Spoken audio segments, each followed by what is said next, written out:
You have the Kyocera Cadence. This is the S2720. It looks like this. Make sure we're talking about the same phone.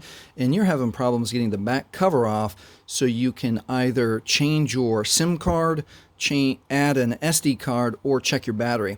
So let's learn. On this Kyocera, there's a little tiny notch in the bottom of the phone right there. And now most people can get their thumbnail right in there. Pop that open. Okay? Some people can't. It hurts. The lid is the back cover's too tight. Fingernails are too long. Fingernails are too short. Here's a couple other strategies to try. The first strategy to try is just grab a marker. Not one like this because it's too rounded. One like this with more of a 90-degree edge. So find the little tiny notch. And I'm going to hold it as far away. If I hold it here, it won't flex and pop off. So I want to hold it far away. And I'm going to put the pen right in the notch and press.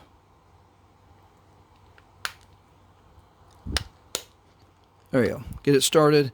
Now I can pop that open. Now I can fit my fingernails in there and open it the rest of the way. Okay, let's try a different way. All right, this way is the best way. Any plastic membership card.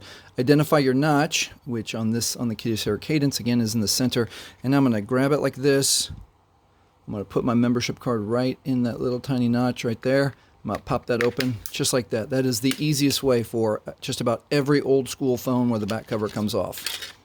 All right, I'm going to show you one way not to do it.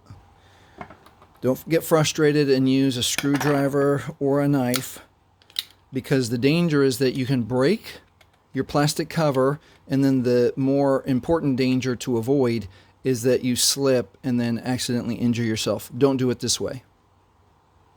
All right, now that we've got the back cover off, we can check our battery. And let me show you what a failed battery looks like.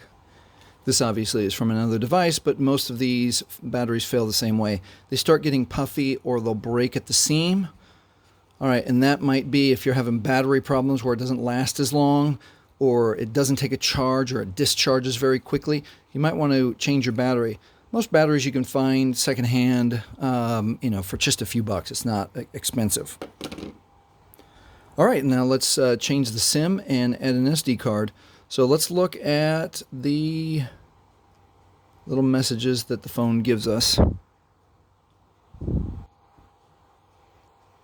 Okay, we're going to identify the SD slot right here, and then obviously the SIM slot is here.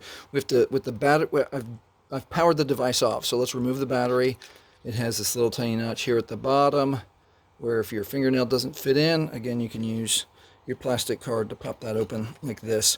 And then while you've got it open, double check that there's no corrosion on your connections and that there's no red indications on the liquid sensors on the phone, here on the phone and here on the battery. Okay, and on this phone, I think they do a little spring-loaded door where you could just press it. And again, if your fingernails don't quite reach that, grab your membership card, and you can just have the membership card do the work for you. Put it in, take it out. Now, if you're changing your SD card, like changing carriers, pay special attention to the little diagram. It tells us the notch is top left.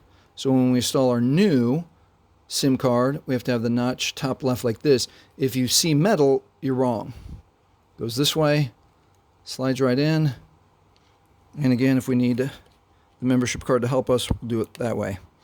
And then on the SD card also, let's get that. That tells us that the notch is facing down. So when you grab your SD card, have that notch facing down, and then the SD card slides right into this little place right here. Nice and easy. And that's it. Now on this one, the SD card is nice because it has a built-in little bit of a ridge there. So if your fingerprint, if the moisture from your fingerprint or your fingernail can't grab that, again, we get a membership card and we can put it right there on that notch and safely remove our SD card if we need to do that. And then lastly, when we're reassembling the phone, we're all the way done, make sure you line up your battery connectors correctly.